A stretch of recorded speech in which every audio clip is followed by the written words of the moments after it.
ప్రభుత్వ అధికారుల మీద దాడులు జరిగితే సహించబోమని పెద్దపల్లి జిల్లా టీఎన్జీఓ అధ్యక్షులు బొంకూరి శంకర్ పేర్కొన్నారు. వికారాబాద్లో కలెక్టర్పై దాడిని నిరసిస్తూ పెద్దపల్లి జిల్లా కేంద్రంలోని కలెక్టరేట్ ఆవరణలో ఉద్యోగ సంఘాలతో కలిసి ఆందోళన నిర్వహించారు.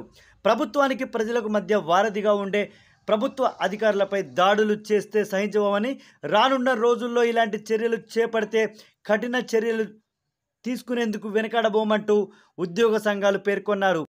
నిన్న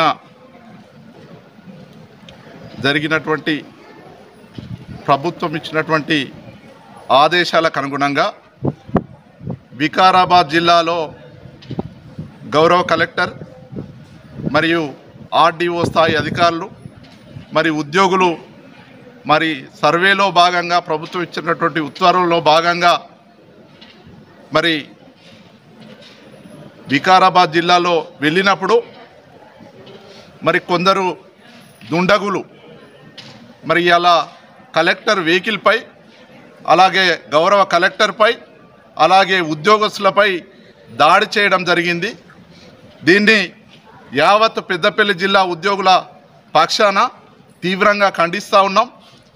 ఇలా ఉద్యోగస్తులంటే ఇలా ప్రజలకు ప్రభుత్వానికి వారధిగా ఉంటూ ఇలా అనేకమైనటువంటి సంక్షేమ అభివృద్ధి పథకాలను ఇలా ప్రజలకు అందించేటువంటి భాగంలో మరి తీవ్రమైనటువంటి పని ఒత్తిడిలో ఎన్ని ఆంక్షలు ఉన్నప్పటికీ ఇలా ప్రజల సేవే మార్గం అనే ఒక గొప్ప కర్తవ్యంలో భాగంగా ఇలా ఉద్యోగస్తులందరూ నిర్విరామంగా పనిచేస్తూ ఉంటే ఇలా ఉద్యోగస్తులపై దాడి చేయడాన్ని ఇలా డీజేసీ తెలంగాణ ఎంప్లాయీ చేసి తీవ్రంగా ఖండిస్తూ ఉన్నాం.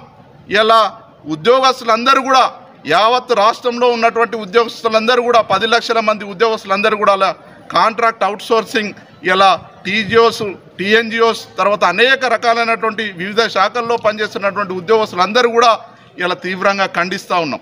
ఇలా ప్రజలకు ఇలా వారధిగా ఉంటూ ప్రజలకు అనేకమైనటువంటి సంక్షేమ కార్యక్రమాలు, అభివృద్ధి కార్యక్రమాలు చేరవేయడంలో మరి నిర్విరామంగా కృషి చేస్తున్నటువంటి ఉద్యోగస్తులను ఈ విధంగా దాడులకు గురి చేయడం, వాళ్ళ మానసిక పరిస్థితి మీద దెబ్బ కొట్టడం ఇలా తీవ్రంగా ఖండిస్తూ ఉన్నాం. రాబోయే రోజులలో ఇలాంటి కార్యక్రమాలు పునరావృతమైతే ఇలా మేము తీవ్రంగా హెచ్చరిస్తూ ఉన్నాం. మేము అందరం ఒకటిగా ఉండి ఇలా వాళ్ళపై, ఆ దుండగులపై మరి శిక్ష విధించేంత వరకు కూడా మేము పోరాటం చేస్తాం. రాబోయే రోజులలో మేమందరం కూడా ఎంప్లాయీస్ అందరం కూడా ఐక్యంగా ఉండి ఇలా ప్రజల కోసమే మేము ఇలా సేవ చేసే మార్గంలో మేమందరం కూడా ముందుంటాం. కాబట్టి ఇలా ఉద్యోగులపై దాడి చేయడం సరి అయింది కాదు. మరి యావత్ తెలంగాణ సమాజంలో ఉన్నటువంటి మేధావి వర్గం కానీ ప్రజలు కానీ ఒకసారి ఆలోచించి ఇలా ఉద్యోగస్తులందరికీ కూడా మద్దతుగా మీరందరూ నిలిచి ఇలా ఉద్యోగస్తులందరూ కూడా ఒక స్వేచ్ఛాయుత వాతావరణంలో పనిచేసే విధానాన్ని కల్పించాలని చెప్పి కోరుతూ ఉన్నాం. ఇలా రాష్ట్ర ప్రభుత్వాన్ని కూడా మేము రిక్వెస్ట్ చేస్తూ ఉన్నాం. ఇలా ఉద్యోగులు స్వేచ్ఛాయుతమైనటువంటి వాతావరణంలో పనిచేసేటువంటి అవకాశాన్ని ఇలా రాష్ట్ర ప్రభుత్వం కల్పించాలి.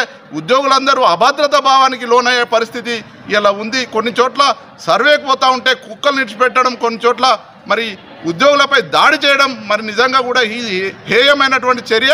ఇది రాష్ట్ర ప్రభుత్వం మరి సీరియస్గా తీసుకొని కొన్నటువంటి పోలీస్ ప్రొటెక్షన్ కానీ మరి అన్ని విధాలుగా ఉద్యోగులకు సపోర్ట్ చేసి ఇలా ఉద్యోగులు స్వేచ్ఛాయుత వాతావరణంలో పనిచేసుకునేటువంటి విధానాన్ని కల్పించాలని చెప్పేసి కోరుతూ ఉన్నాం. ఈ యొక్క కార్యక్రమం